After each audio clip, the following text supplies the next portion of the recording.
আজ upper primary নিয়ে বেশ কিছু গুরুত্বপূর্ণ তথ্য আমি তোমাদের সামনে তুলে ধরবো। আশা করি আপার প্রাইমারির যে বিষয়গুলি অনেকেই আমাকে কোয়ারি করেছিলে, তাদের তো অলরেডি তোমাদের গেজেট আকারে দিয়ে দেওয়া হয়েছে West Bengal central school service কমিশনের পক্ষ থেকে। তো সেই গেজেটটা যদি আমরা দেখি, সেখানে কিন্তু পেজ নাম্বার 10 পেজ নাম্বার 10-এ আপার প্রাইমারির একটি বিষয় তুলে ধরা হয়েছে এবং তার পরিপ্রেক্ষিতে বলা যায় যে অ্যাপিয়ারদের কোনো সুযোগ নেই। কিন্তু আমি আমার থাম্বনেলে অ্যাপিয়ার কথাটা লিখেছি যে টেটদের সুযোগ আছে। টেটদের সুযোগ আছে যদি আমি বলে থাকি, তাহলে পরে কেন আমি বললাম যে টেটের ক্ষেত্রে, তার কারণ এখানে যেটা লেখা হয়েছে সেটা একবার স্পষ্ট করে দেখতে হবে যে educational qualification including professional qualification for selection of assistant teacher for upper primary. ঠিক আছে, তো আপার প্রাইমারির যে সিলেকশন প্রসেসটা হবে, সেই সিলেকশন প্রসেসে কি কি যোগ্যতার অধিকারী হতে হবে, এইটা হচ্ছে এখানে লেখা রয়েছে।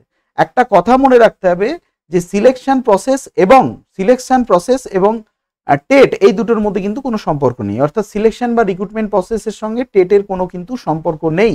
টেটটা আলাদা জিনিস, আর সিলেকশন প্রসেস বা রিক্রুটমেন্ট সেটা কিন্তু আলাদা জিনিস।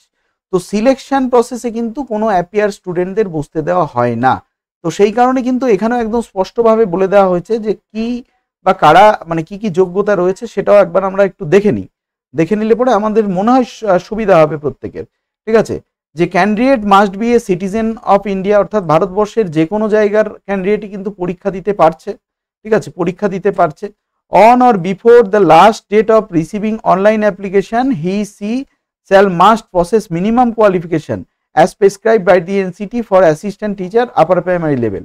অর্থাৎ একদম লাস্ট ডেট যখন অনলাইন অ্যাপ্লিকেশন হবে, তার লাস্ট ডেটের মধ্যে কিন্তু তোমার কোয়ালিফিকেশন, মিনিমাম কোয়ালিফিকেশনটা ফুলফিল করতে হবে, না হলে পরে কিন্তু তোমরা বসতে পারবে না।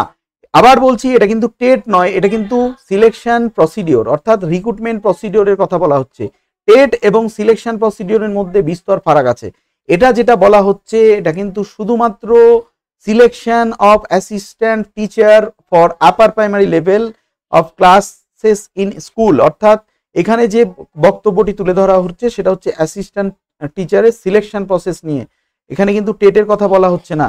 এবং passed in TET teacher eligibility test, অর্থাৎ শুধুমাত্র কিন্তু এনসিটি নিয়ম অনুযায়ী মিনিমাম কোয়ালিফিকেশনটাকে অবশ্যই থাকতে হবে যখন রিক্রুটমেন্ট প্রসেসের নোটিশ আসবে আপার প্রাইমারিতে সেই সময়, এবং টেট পাস হতে হবে। এই দুটো কিন্তু ম্যান্ডেটরি। তো সেক্ষেত্রে এই দুটি বিষয় কিন্তু তোমাদের লাগছেই। আর সেই সঙ্গে আরো একটা বিষয় রয়েছে যে এখানে যদি আমরা কোয়ালিফিকেশনের কথা তো বললামই, আর এনসিটির নির্ধারিত যে কোয়ালিফিকেশনগুলো রয়েছে সেগুলোই কিন্তু এখানে লাগু হবে। তো আর একটা বিষয় হচ্ছে, এখানে যে টেটের জন্য তোমার নম্বর বিভাজন থেকে শুরু করে কিভাবে পরীক্ষা হবে সেটাও বলে দেওয়া হয়েছে সি ক্যাটাগরিতে।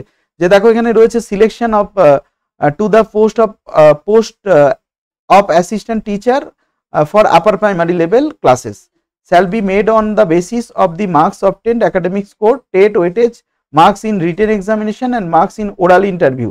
তো এক কথায় হচ্ছে তোমাদের যে রিক্রুটমেন্ট প্রসেস, যে বারবার এটা কিন্তু টেট নয়, টেটটা মার্চ মাসে হবে এবং নভেম্বরে ফর্মটা ফিল আপ হবে। এখনো পর্যন্ত যেটুকুনি আভাস পাওয়া যাচ্ছে, আর সেটা কিন্তু নভেম্বরে তোমাদের আপার প্রাইমারি টেটের ফর্ম বেরোবে এবং সেই সঙ্গে পরীক্ষাটা হবে কিন্তু মার্চ মাস নাগাদ।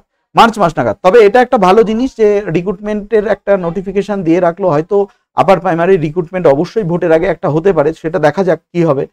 তো যাই হোক, একাডেমিক স্কোর রয়েছে 10, অর্থাৎ 10 নম্বর একাডেমিক্স রয়েছে। মানে গ্র্যাজুয়েশনে 60%-এর ওপরে পেলে হচ্ছে 10, 60% থেকে 50% হলে 8, আর হচ্ছে বিলো 50% হলে কিন্তু 6 মার্কস থাকছে।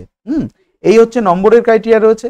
এবং সেই সঙ্গে আরো একটা কথা বলে রাখি যে টেটের ওয়েটেজ, টেট যে 150 নম্বরের পরীক্ষা হবে, অর্থাৎ চাইল্ড স্টাডিজ, তারপরে তোমার হচ্ছে বাংলা ইংরেজি, ঠিক আছে, বাংলা ইংরেজি এই তিনটি বিষয় 90, আর 60 নম্বর যেটা থাকবে সেটা সোশ্যাল স্টাডিজ অথবা সায়েন্স। ঠিক আছে, তো এখান থেকে ওই যা পাবে সেটা কিন্তু 40 ওয়েটেজ মার্ক হবে। রিটেন এক্সামিনেশন হবে কিন্তু ওএমআর বেসড 25 মার্কস, এবং এই রিটেন এক্সামিনেশনটা নিজে সাবজেক্টে হবে, অর্থাৎ তোমরা যে সাবজেক্টে পরীক্ষা দেবে সেই সাবজেক্টে কিন্তু পরীক্ষা হবে।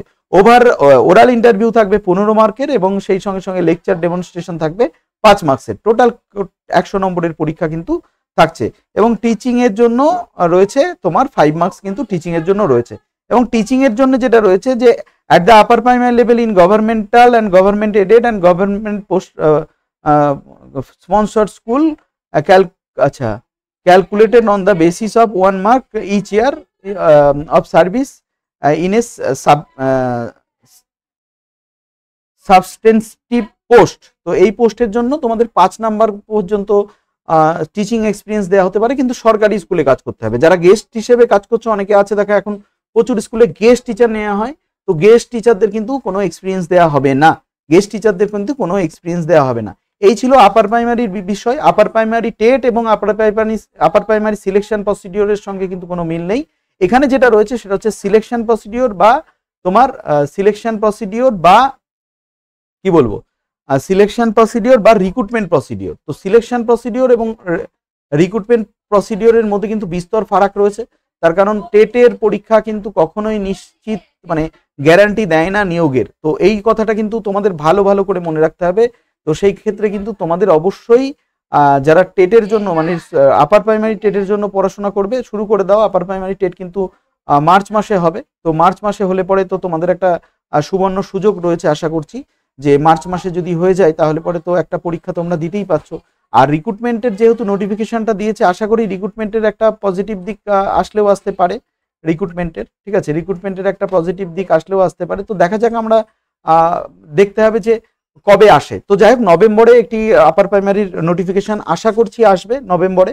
তো নভেম্বরে যদি আপার প্রাইমারির নোটিফিকেশন আসে তাহলে মার্চ মাস নাগাদ তোমাদের পরীক্ষা হচ্ছে। তোমরা এখন থেকে প্রিপারেশনটা শুরু করো। আর বলে রাখি যে প্রাথমিক নিয়োগের কথাও বলে রাখি, প্রাথমিক নিয়োগটাও কিন্তু হবে। প্রাথমিক নিয়োগের ইন্টারভিউ কিন্তু 100% হবে। এবছরে প্রাথমিকের টেট কিন্তু হচ্ছে না, এর পরবর্তীতে টেট হয়তো প্রাথমিকের টেটটাই মার্চ মাস চলে যেতে পারে। তো সেটাই দেখার যে আমরা কতদিন ওয়েট করতে হয় আমাদের। তো যাই হোক, ভালো থেকো।